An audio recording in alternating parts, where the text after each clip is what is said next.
once again and welcome to Footprint. I am Samuel Attah-Mensah. It's not all the time that we get the opportunity to speak with the people who speak for a living. The very people who interview people for a living. And I am honored today to be interviewing the interviewer. Well, you know him, Attah-Mensah is my guest. We'll take a short break. When we come back, we'll go full blast. Welcome once again. Born in Suame, Kumasi, Attah-Mensah, widely known as KSM, grew up in the Presbyterian Church with his father serving as a moderator. He began his education at KNUST Primary, continued at Presec Legon and Prempeh College, where he discovered his gift for acting and public speaking. After a year at NAFTI, he pursued undergraduate and master's studies in the U.S. KSM rose to fame through Vibe FM and has since made his mark in comedy and talk shows. He tells the rest of his story now. Welcome back. So now you know who we are dealing with, KSM. Now KSM, let me try the greetings that you used to do. You do something like that. 1, 2, 3, and then fist bump. There we go. I'm honored to be doing this on your show, man. I'm telling you, Goku, it's a real honor for me to be here. You know, now when the producer said KSM is on the show, I decided to go online.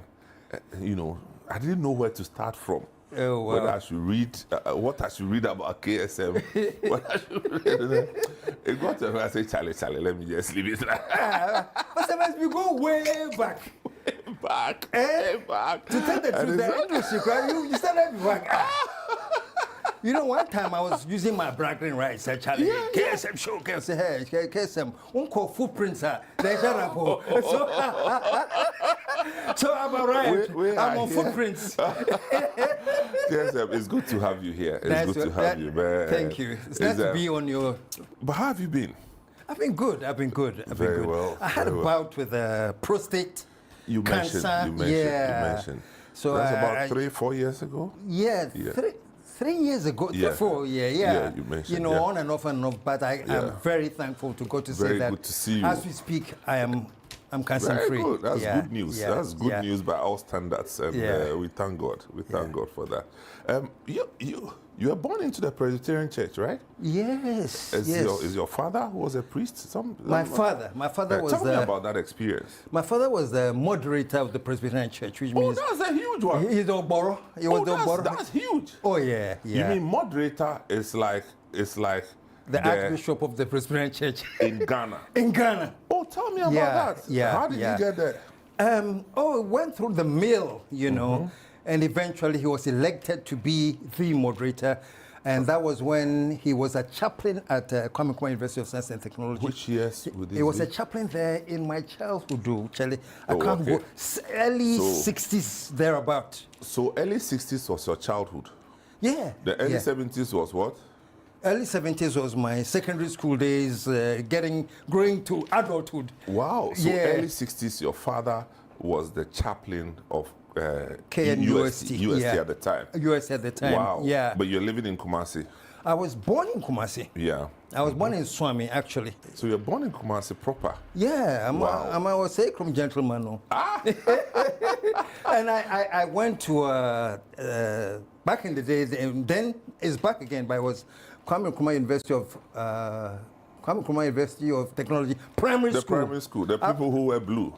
Yeah, they wear blue shirts. I don't remember. Yeah. Uh-huh. So that's why I went to primary school. Oh, you was did in Kumasi. Primary school. Yes. Okay. I went to primary school at Tech Primary. Yeah. You know. Lovely school it yes, was. Yes. And from there, I did the common entrance, you know, and then. So you did your basic education throughout in Tech Primary? Yes. Wow. Yes, exactly. Good. So what was the experience like? I'm talking about the chaplain's son. It's the chaplain's son? Yeah, the chaplain's son. Yeah. You have to be pious. Had to be. It's like, yeah. No, I just remember my father, I guess the stand-up blood that I have came from him. Because his sermons, whenever he was preaching, the whole place was full because he was so funny. Wow. And his sermons just cracked people up. What was his name? Reverend Attah-Mensah. Okay. Yeah, he used to go by his initials, G.K. Attah-Mensah, and didn't joke with the initials at all. So it's also Reverend G.K. Attah-Mensah. Right. What's the G and the K? Sorry? What's the G for? The G is Gottfried. Gottfried. And the K is Kweju. Kweju. Yes. Attah-Mensah. Yes. Wow. Yes. And at this age, how did tech look like for you as a young person growing up? Oh, it's like a really pretty place, because tech was like, should I say, middle-class environment, or, we were tech, the bus would pick up to take us to school. The tech primary, they would know that at 10 o'clock we had a milk break or break for orange juice or something. Yeah. And pie. It was very uppity middle-class life. Yeah. On the campus. The streets were clean. Once upon a time, lawns, yes, and everything. They had a swimming pool that. Well, that one they maintained. I must say. Yes. They have maintained the pool. Yeah. Wow. And so Tech Primary School, and then from there you went to Prempeh College. I went to Prempeh College. From Tech Prim, I did my common entrance at Tech. Yeah. And my first choice was in Fransipim.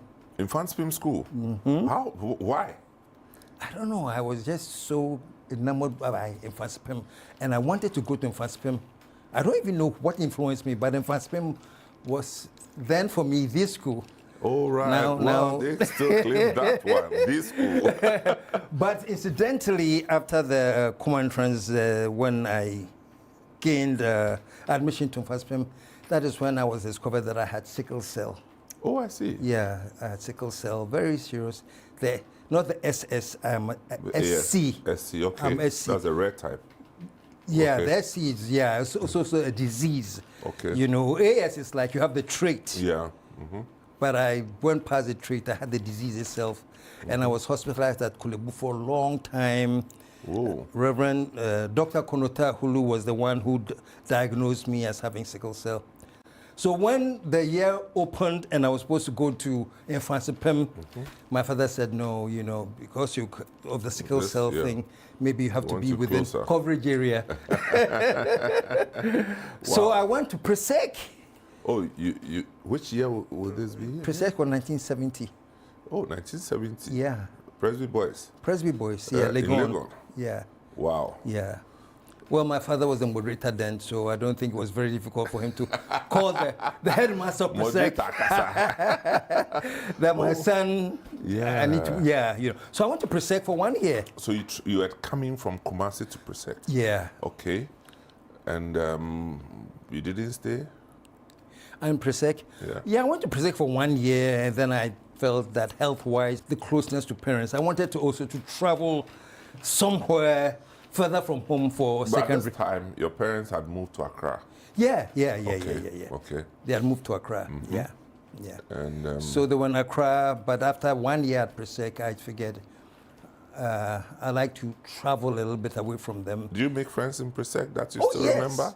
I made lots of friends in Presec. Who stayed as friends, I mean? Yes. How were you connecting with them? Well, okay, I'm now on their platform for the class of 75. Who are some of the names? Who are some of the notorious names? 75. 75? I don't know who was notorious. I had Martin Beck was a good friend. I had Stephen Menu. I had Kwame Ansre. These are the names I remember. Well. Richard Akpodunu. These were my mates then. At the time? At the time, yeah. Wow. And I know I see their names come up on the platform every now and then. So yeah, of course. Once you spent 1 year there. Yes. Normally they'll say you spent 3 years at least, but 1 year is still okay. They say Presec constitution says if you come there even for 1 day, or that day, 1 day, or that day. So I laid the claims for the that day heritage. Very much so. Yes. And then you moved to... and then I moved to, from Form 2. Back in the day, we had secondary schools, you know, we didn't have the SHS and JHS. You go to secondary school. Yes. So I started secondary school with Presec 1 year, then I moved to Prempeh College and started at Form 2 at Prempeh College till I finished my sixth form. So you did Form 2 to Form 5 and then came back sixth form? Sixth form, Wow. yeah. And you're moving from Accra to Kumasi? Yes. Yeah, Yes. so life in Prempeh, how was it like? You made new friends there, obviously. Yeah. Oh, the normal, you know, boys, you know, thing. But Prempeh College, that is when I realized that I could really speak, you know, because I joined the debating society in 1973. And it was like I was a very good debater, you know, whatever the subject, you know. So I was very active as part of the debating society, and when you had me on your team, you were sure you had that you're winning. You know, your first attempt was Kwaboche. Yeah. And then Presec. My first attempt, I selected Kwaboche. But the first then Presec and then was Prempeh. Presec. Yeah. Why you didn't want any mixed schools? You just wanted a boys' school? I think Prempeh was because all my brothers had gone there before me. My father was a lecturer there, chaplain, teacher. My eldest brother went there. Okay. All the whole family, the boys went there. So it wasn't about I want to be in a boys' school. No. I want happened. to. Yes. All right, that's curious. Though. I just wanted to follow the tradition. So which year you left? 77, right? I left. Sixth form was 77. Yeah. O level was 75. 75. Wow. Fond memories of Prempeh College. Oh yeah. Lots Apart of from debating, what else were you doing?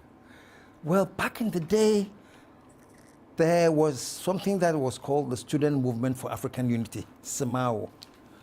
And some people came from the University of Science and Technology, Tech, to launch SMAO at Prempeh. And I think that was the beginnings of, if there's any interest for Pan-Africanism or politics in me, it must have come from my membership of SMAO. Because it was very radical in nature in terms of the thinking. All right, at the time. Of course, at the time. And you're talking about the 70s. Yes. You had Kutua Champon. You lived your life with Kutua Champon. Yes. Yes. You didn't cause him any problems. No. As a matter of fact, I was happy somebody was there who was trying to bring new things, Operation Feed Yourself. I remember there was this time he said, let's just go and irrigate the Dawenya Plains. He's looking for student volunteers. I was a part of the volunteers working at Dawenya Irrigation Project in 72, 3 there.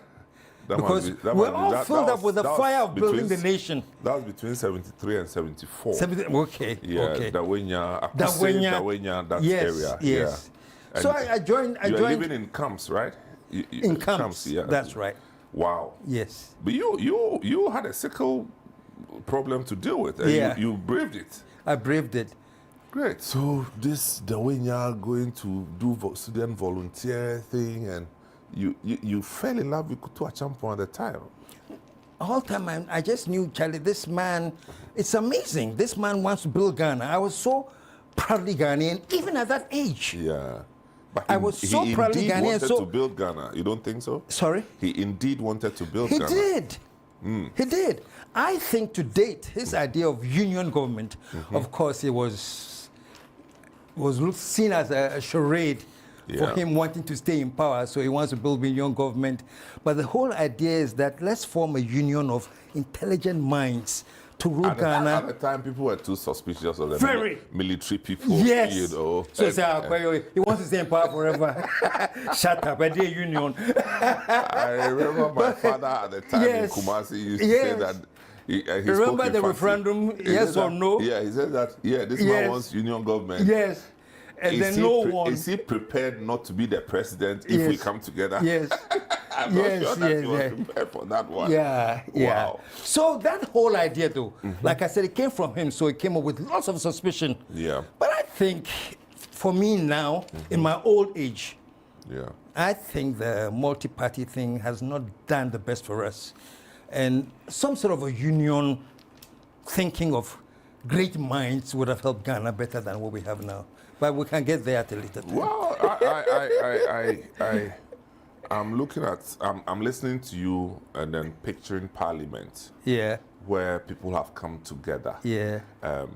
Maybe we should restructure the governance system. Yeah. So that we can take something away from the president's powers. Yes. And spread it a bit more to Parliament and other institutions. I don't know anything about governance, but this, as I agree with you, as things stand now, we are going nowhere with this.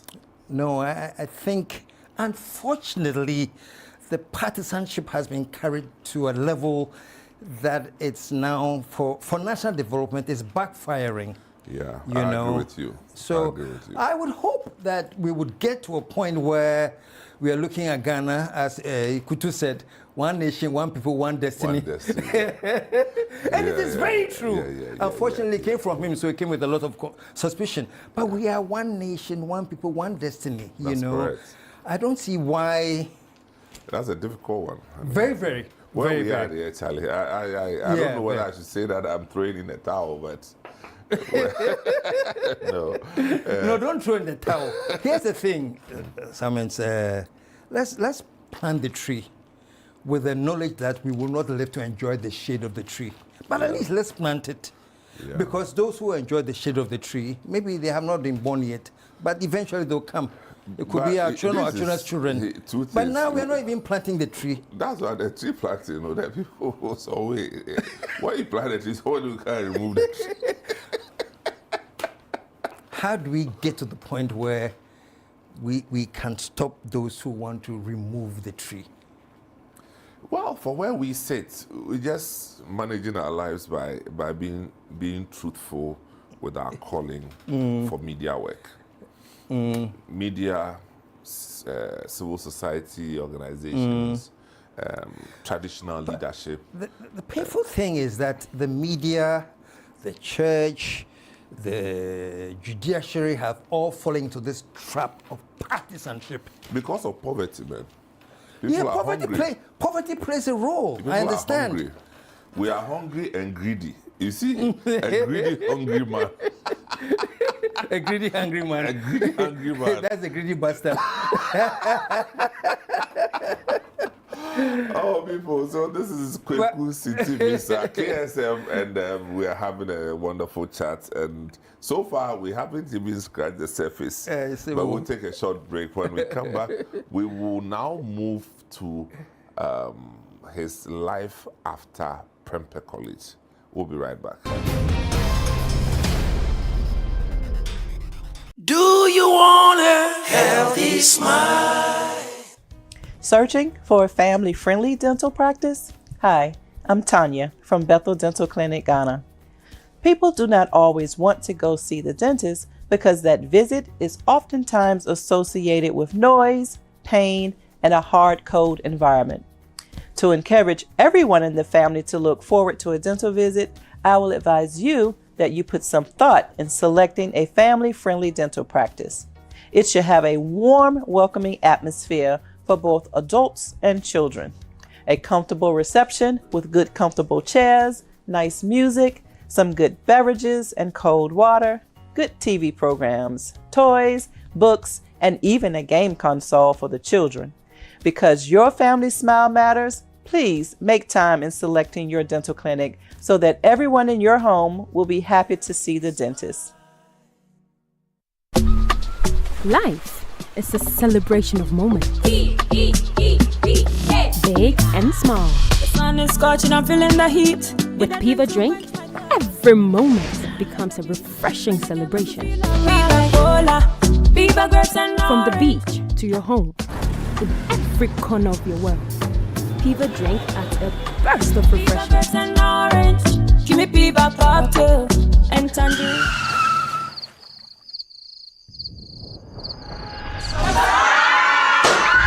Celebrate every moment with Piva Drink. Refreshment for every occasion. Piva Drink, a taste you will love. P for Piva.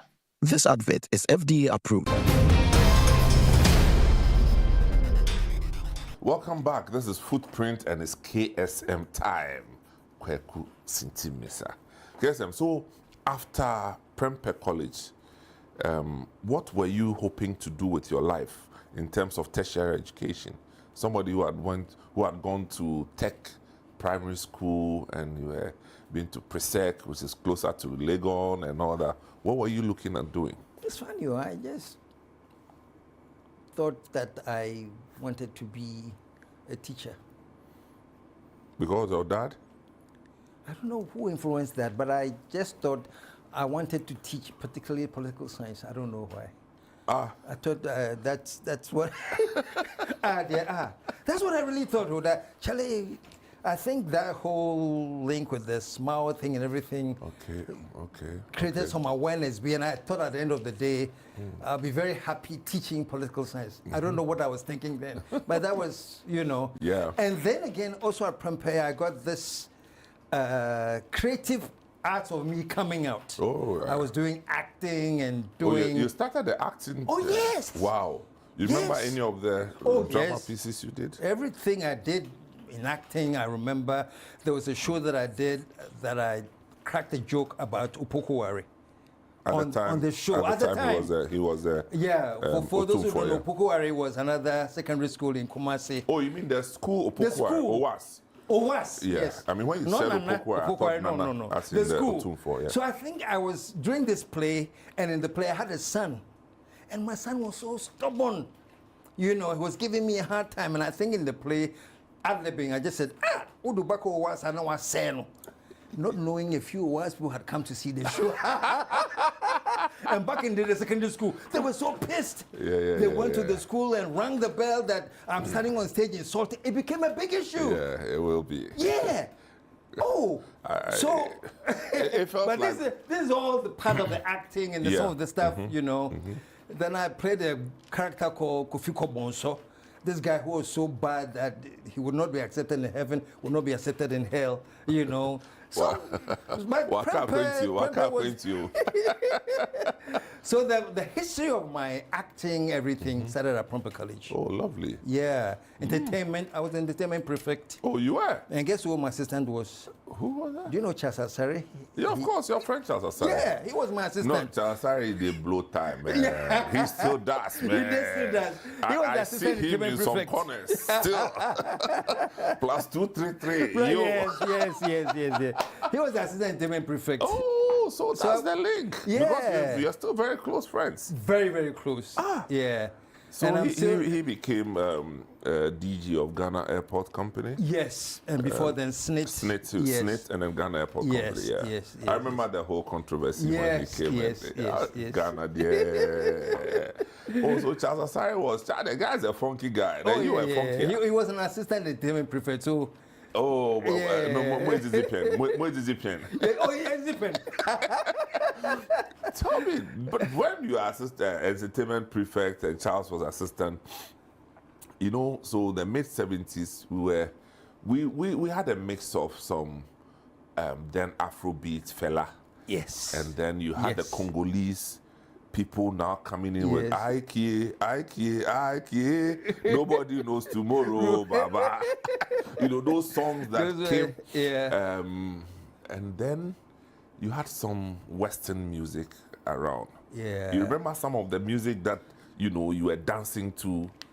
Yeah, The songs that you were Funky dancing to. Four Corners. Yeah, I don't know if you remember the song. Funky Four Corners. Can you do it? Something. Then the whole good old Jimmy Cliff, Synthetic World. Yes. Jimmy Cliff was. Hey You. They used to call Hey You. Yeah. Yeah. That song, Jimmy Cliff. Jimmy.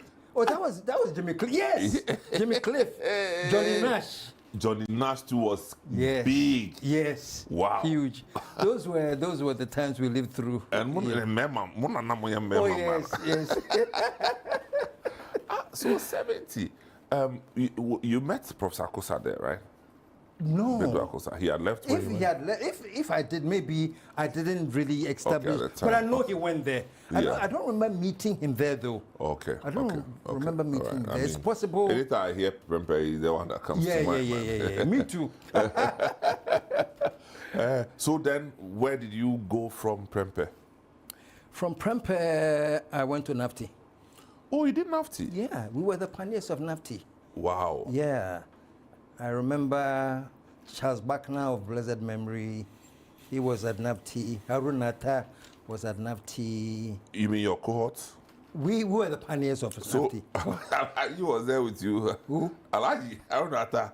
Yes. Ambassador Harun Attah. Yes. We're pioneers. We had a hostel at Alajo. And Harun Attah and I were all at the hostel. Wow. You know. Yeah. So And Charles Buckner. Charles Buckner. Wow. He Yeah. was also there with you. Yeah. Charles Buckner was a Beautiful. pioneer. And who else you remember?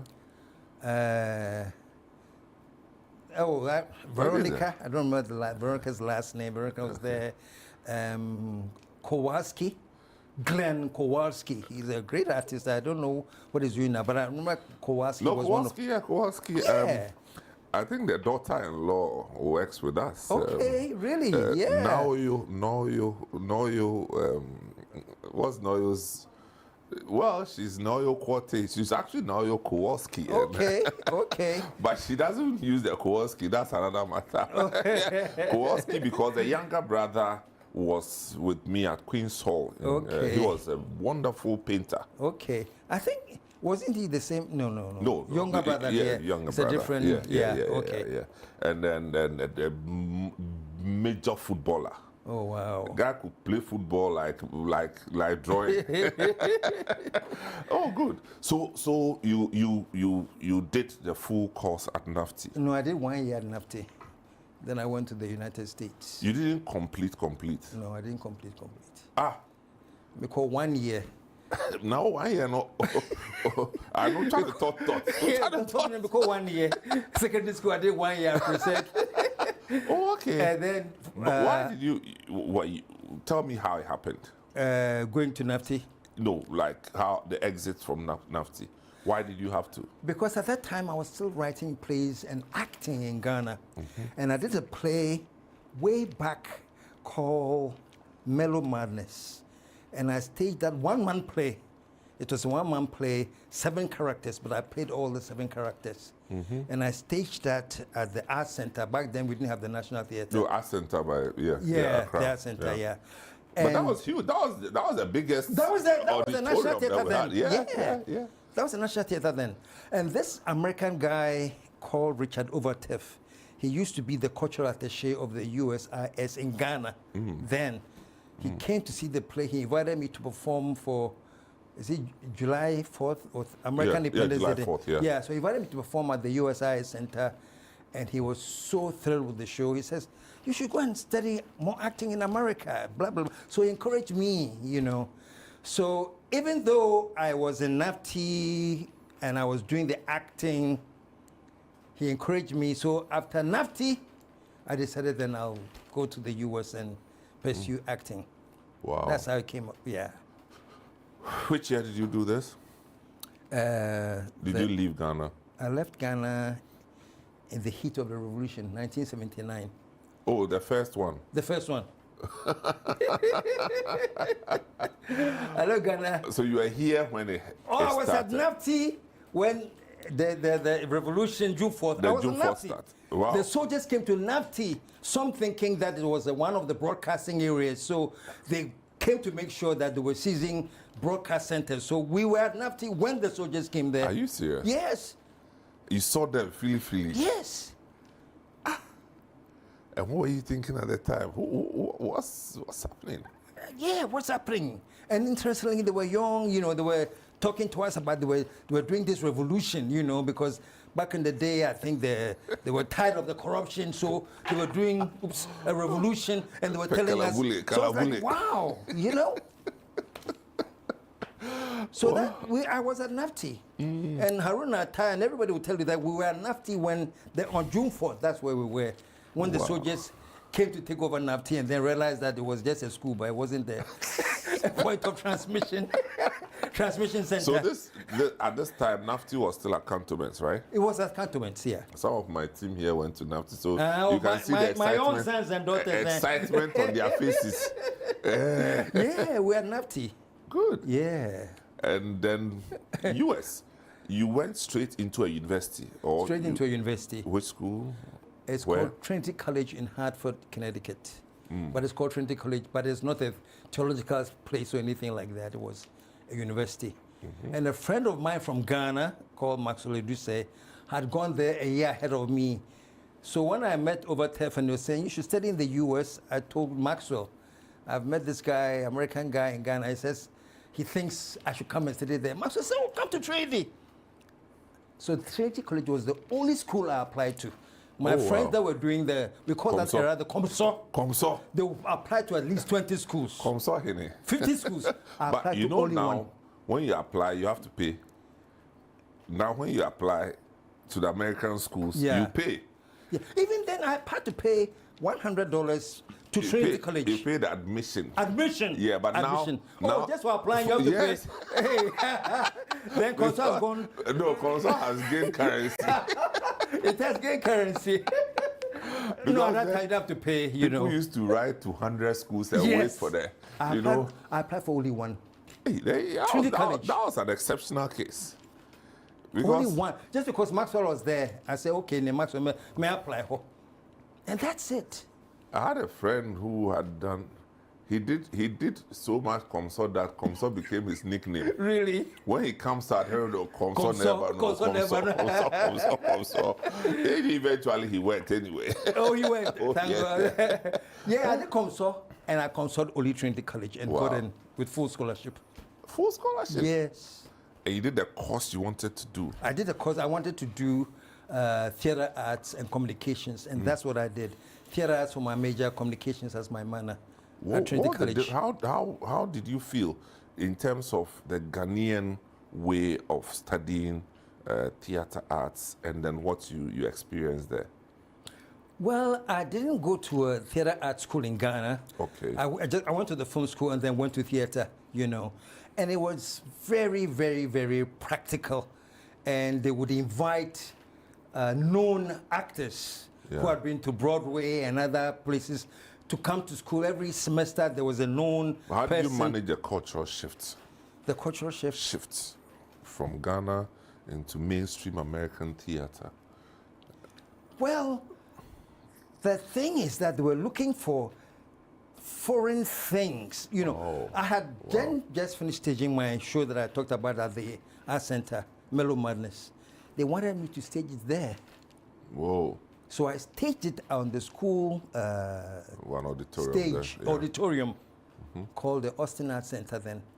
And they were publicizing the thing that we have this student from Africa who is an actor, blah, blah, blah. He's doing a show. So I got people from all over Hartford to come and see the show. And sometimes I blew their minds like there was no tomorrow. Wow. So from day one, let me celebrate you. Thank you. You know, and then I did another show called Sketches and Stuff. And the review was astonished performance from Ghanaian actor. Things like that, you know. Yeah, so yeah. it was inside. They appreciate these They things. appreciate it. Yeah, yeah. And they support it. And So you did 4 years for your bachelor's, right? Or 3 I years? did 3. I 3 years, accelerated it, so I did extra credit, so I could graduate. So I graduated in 3 years instead of 4. And did you end up working in the industry after? Unfortunately, no. Because right after I'd finished my Degree. theater arts, then I stayed in Hartford for 1 year before I came to do my master's at NYU. And the 1 year that I stayed at Hartford there, I was doing all kinds of jobs. I was frying chicken at KFC. I was doing valet parking at Hilton Hotel with a guy called, this guy had something called Last Parking. You know, he had a license to park cars in many, many hotels. So I was working with Lars. So today I'll go to Hilton and park cars. The next day they'll move me to the Hartford Club to park cars. And the valet, you bring your car, I give you a ticket, and I take your key. I go and park your car, and then I put your key somewhere. When you are ready to go, I go get your key and then quickly go and bring your car to you, and then you dash me, you know. So I did valet parking. All right. Kentucky Fried Chicken. Yeah, but you managed to still go back to school. That's Yeah, serious. I did that for 1 year because I wasn't getting any substantive job that I wanted to. Yeah. So I'm in Cochin Kokwe, you know, so I fried chicken, I did valet parking, you know, and all that. And all the time was applying to go and do my graduate work for film. Oh, okay. For film and you ended up in NYU. Yeah. So you had to move from Connecticut to New York City. Yeah. Did you And get scholarship? Partial. Wow. That was partial. So how did you pay for this? This work and pay. Yeah. Yeah. So this will now be taking you into the 80s, mid-80s, yeah. thereabouts? That was 86-ish. 86-ish. But you're yeah. keeping an eye on Ghana. All the time. I wanted to know what was going on. I left Ghana, but Ghana never left me. Yeah, I was yeah. always following up on what is happening in Ghana, you know. And I would come to Ghana, not as often, but I would come to Ghana as much, you know. I remember I came to Ghana during the era that they said they had the Rollins chain, remember? Yeah. There was so much, whatever. Yeah, Rollins. After NYU. After NYU, I did lots of work. Then I got really decent work after NYU, you know. I got really decent work and everything. And then at some point, I decided it was time to. Why did you decide to come to Ghana? And this will be in the 90s, early to This mid-90s. is the 90s, Yeah. mid-90s. I came to Mid-90s. Ghana, I think it's 97 or 90. No, earlier. No, I came to Ghana in 96. Earlier, that's what I'm saying. Earlier than 97. Yes. You know. Yeah. And I had finished, you know, and I met somebody at the subway at New York. He says, hey, KSM, now you want to do filming at NYU. What are you doing here? Filming is booming in Ghana. So share. Really? If you want to make cash pass, I said the Ghana is film. I said, really? And I always wanted to come to Ghana anyway. So I was so happy that I had studied film and have my masters and everything, and I can go to a country that is now booming in film. Oh, then I'll go. Wow, You know, in so the that 90s, the Ghana? confidence of returning was that I'm going to come and be a part of the history of filmmaking in Ghana, you know. And when you came, When I came, I it realized was that booming. Ghana, when they say it's booming in Ghana, it means you can make a film and put it on, parade, float. You put it on the float near Badon, green, and then people will be buying the CDs. That's a booming industry in Ghana. Yeah. So that's when I came to, I said, oh, really? Is that it? This is the boom? That was just about the time Nigeria was taking off Yes, with their yes. industry. So, and I came to Ghana with the film that I had made called Wages of Sin, and my sister, Enima, actually, I played a role against her, who were the leading characters, which did extremely well at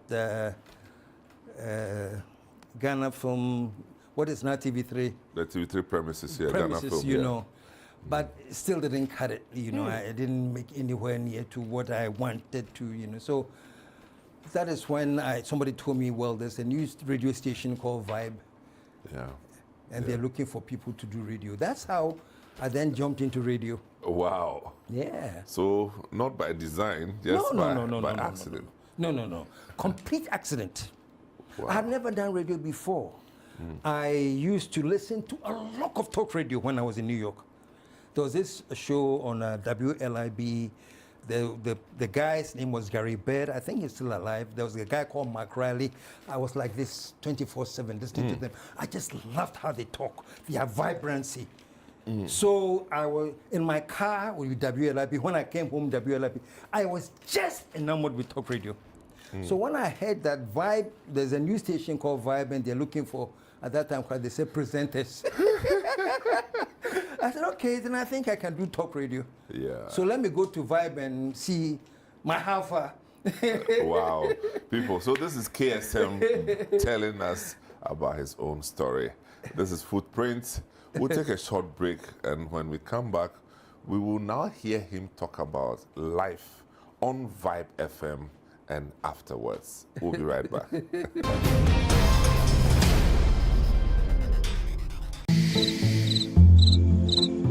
Imagine walking into a secure environment you call your own, a home where you are in charge of your own security.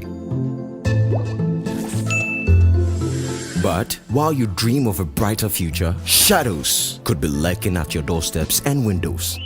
With real-time alerts and a professional response team ready to act, your home is protected around the clock, whether you're away or asleep. Don't wait for safety. Create it. Installed by professionals, our systems integrate seamlessly into your home, guarding every nook and cranny. And with our rent-to-own plan, this unmatched security comes with no burdensome upfront cost. Enjoy your safety, payment at your own pace, and peace of mind. Plus, our theft guarantee protection ensures you're covered in case of any loss, giving you even more peace of mind. Secure your home with Home Shield. Make peaceful sleep a habit, knowing we stand guard. Response 1, protecting your world 24/7.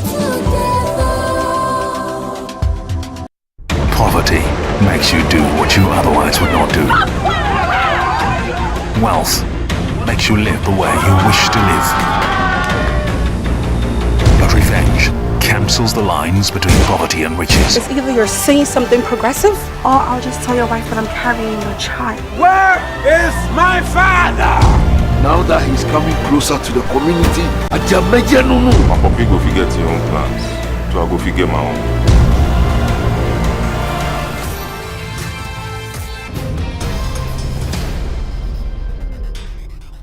Welcome back. This is Footprint. I'm Samuel Attah-Mensah, and I'm privileged to be hosting the host of talk shows, KSM.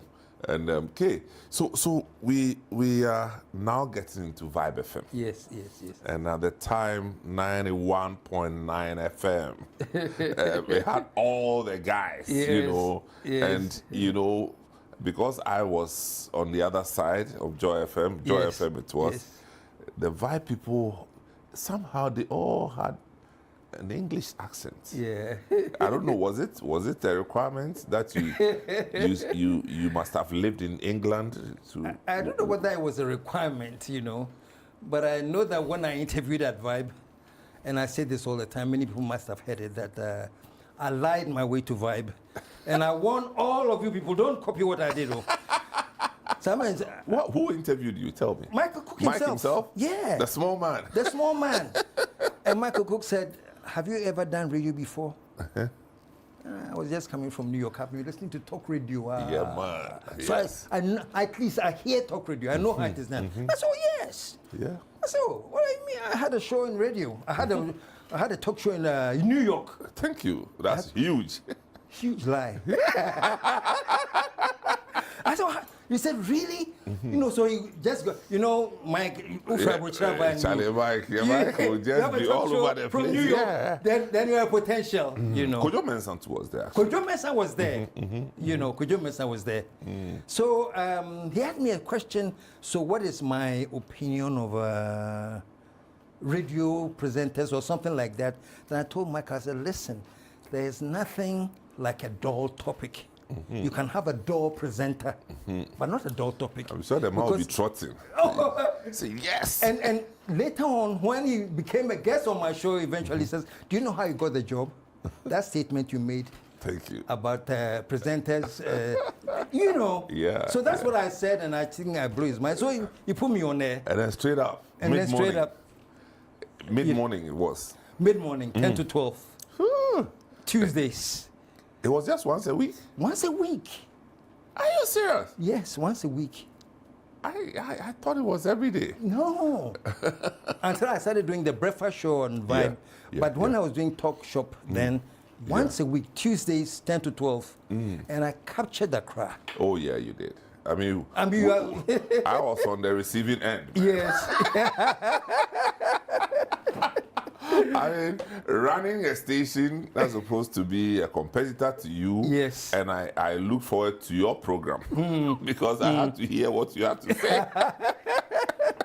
So then you started the whole talk format. Yes. Where you didn't have a guest most of the time. No, yeah. Prior to that, we hadn't experienced that, I must say. Our structured talk programs would have a host and a guest or two, which is what we're used to. But now this person comes extempore attempts to deal with issues the way you are doing. Brilliant, and it caught the attention of many. Now, there's one thing that you took on, the issue of Kolebu. How did that thing come by? Well, you know how returnees are, you come from abroad, and that, you know, and you all of a sudden see that there's so much we can do in Ghana that we are not doing, you know. So Kolebu, we said, this is the major hospital then in Ghana, you know, and then you go there and it's like a wreck, you know. So myself, Michael Cook, you know, says, why don't we raise some funds for Kolebu?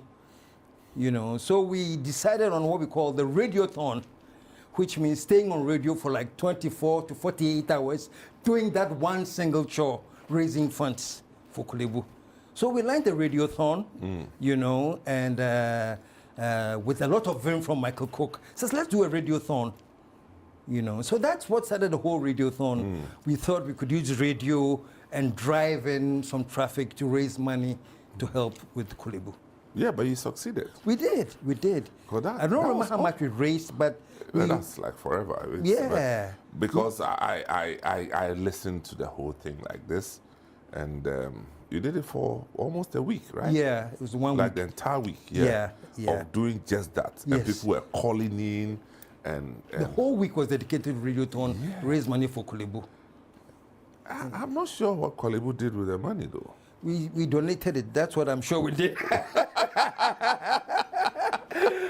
We made a donation. That's what happened with it way back then. That I don't remember. We donated it. You know. It didn't do anything to Kolebu. Yeah, I guess. I mean, that's the unfortunate situation. With the passion. I mean, we all donated. I remember we had to call in. People called in. You know. People came to the studio. Yeah, we didn't have Momo then. We didn't have Momo. It would have been a bomb. Man. Yes, can you imagine? We didn't have people Momo. Actually walked to the studio to donate. It was amazing. Wow. And that's why I learned that Ghanaians generally are very loving and giving people, but they have to trust that what they are giving will go to where you say it's going. You know, if they don't trust, then they hold off.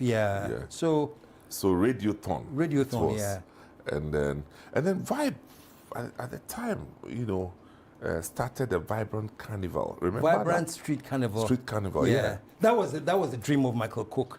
He says Vibe is so much out there now. Why don't we plan an outdoor event? That was huge, man. Yeah. And he says, we can plan something. And because it's Vibe, let's call it the Vibrant Street Carnival. That was all Michael Cook. And he just took a crowd by. It was crazy. Michael, you know? Michael, if you're watching us, that's the biggest headache you give me. I mean, Inquisition will let you sleep. When Vibe is doing this. Man. I mean, my competitor creates the biggest platform, and guess what? I had to come for a stand. Oh, you came for a stand? Yes, we had to. We had to be there. Yeah, I had to come for everybody a stand, was there. In front of Frankie's. Yes. Because mine was to ambush. So I seized the whole Frankie's space, and then I put Joy FM there. But of course, I'm a DJ, so I spent time watching what was going on. And I said, look, I can't sit and watch Vibe FM beat us to it. In fact, that's what forced us to come up with the old students reunion. Oh, wow. Wow, we needed to raise the crowd to kill the Vibe FM thing. And we made sure. My Cook, I salute you. Back then the competition was healthy and tough, man. I mean, I was always at Vibe. I was always there. That's where I met you. And you'll be advising me on Talk Shop. The program was called Talk Shop. What I'm going to pick and things. I'm like, hey, this is a nice competition. I did say with Radio Gold,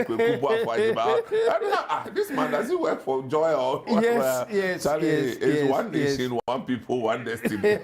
Thank you. Wow, that was good. So, then Vibe, after Vibe, you now got into the national issues properly. How have you lived your life after Vibe? After Vibe? Yeah. Well, after Vibe, I went on to TV. Yeah. The talk shop went to KSM the show. KSM show on TV. Yeah. No, I think it was called Thank God It's Friday. Thank was the God It's beginning Friday. Yeah, of my that's TV correct. That's TV correct. career, Yeah, you know. yeah. And I was doing Thank God It's Friday until I branded it as the KSM show. Good. But And then TGI in was between, beginning. you started the stand-up. The stand-up was all the time during Vibe and after. I started Vibe. I started stand-up when I came to Ghana. Oh, okay. Yeah, But my first, there was a Saga of the Returnee. The Saga of was the the first Returnee. one. Yes. Yes. And what was the thinking behind that? It was really a bet. It was my wife who was teasing me that you went to study film and drama and you have come back to Ghana, you're on radio talking, I don't think you even remember your writing and play. I said, what? So she dared me. So Wow. as a point of proving to her that I still got it. man. I still got it, man.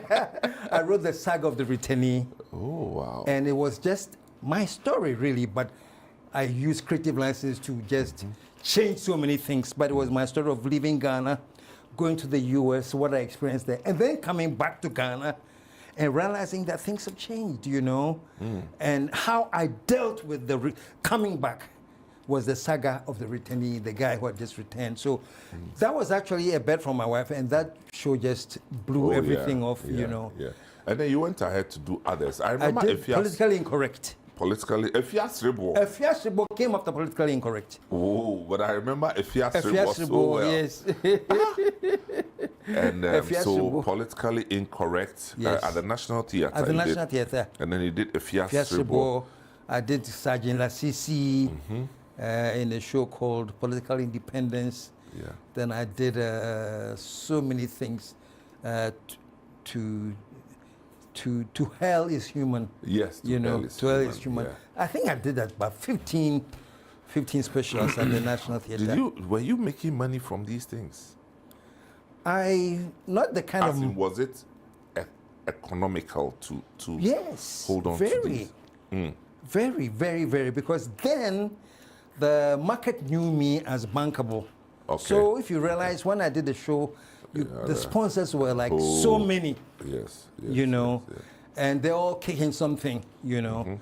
So the sponsors' revenue plus what you get from the gate. So it was okay. It was good, And, you know. And you stopped? The stopped stage shows. Yes, stage shows.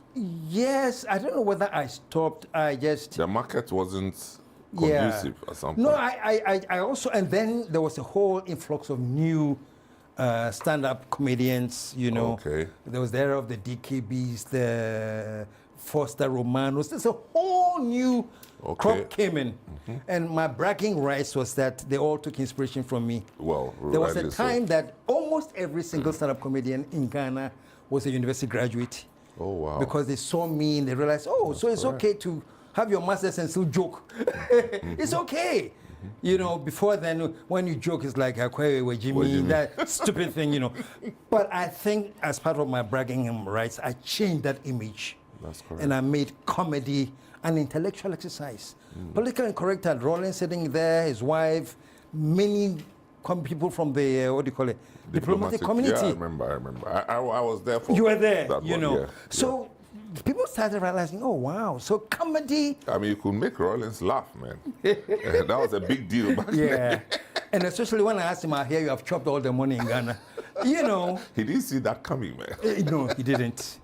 He didn't. But he laughed and he took part and, you know, so I think people started understanding that comedy is not just quote unquote, I'm fooling you. Comedy can be intellectual. You can engage, you can teach, you can educate. So I think that influenced the whole new crop of Ghanaian comedians. So it got to a point where I saw that, you know, the presence was vibrant. I said, okay, I can stay back and enjoy. You know, at the time, there weren't many of your kind. No. And I'm not so sure whether crafting of policy created the space for this. It was your singular passion and vision to do it. Yeah. Looking back, what do you think as a country we could do to open up this space and make it more profitable? I think if we understand that it's an art form, and it's a different thing, like I'm going to buying and selling. I've imported this amount of money, and I've imported this amount of goods. They're all coming in, and this is how much I'll make, and I have a market for it already. So the bank says, okay, no problem. Then I'll give you money, and I'll support. You can't go to any bank and support that. I want to create something in creative arts and get the help. No, it's like that. But there's no money here. It is not worth of any investment. Not worthy of it. So I think, on hindsight, I think companies should really understand that it takes investment and consistency to create a market. And trust me, when you create that market, you can make money.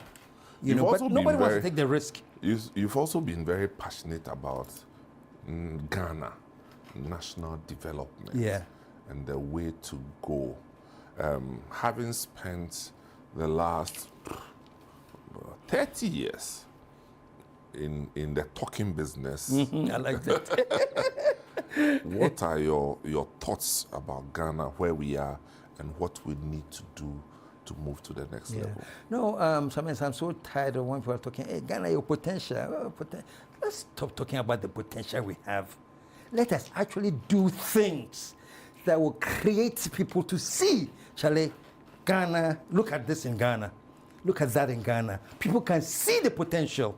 And that's what we talk about, So I've been very, very passionate about this. As a matter of fact, when I was doing Talk Shop I started in 1997, it was all about the mindset change. It was all about resetting Ghanaian thinking.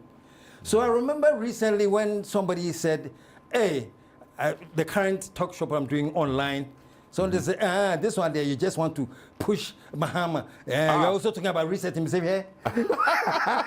When I started resetting, maybe he was in, I don't know, Commonwealth Hall as a student.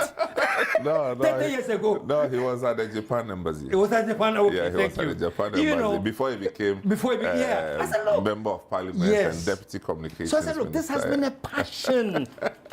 So, man, we have to build this nation. We may be tired. We can't give up on Ghana.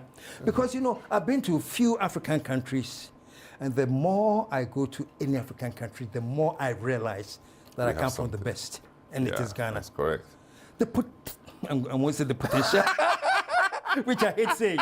Well, we do have the potential. We do. But what you're saying is you are calling for action. The action. We can't implement anything. We can put it in beautiful slogans. When it comes to implementation, we flop. And that's the bane of Ghana.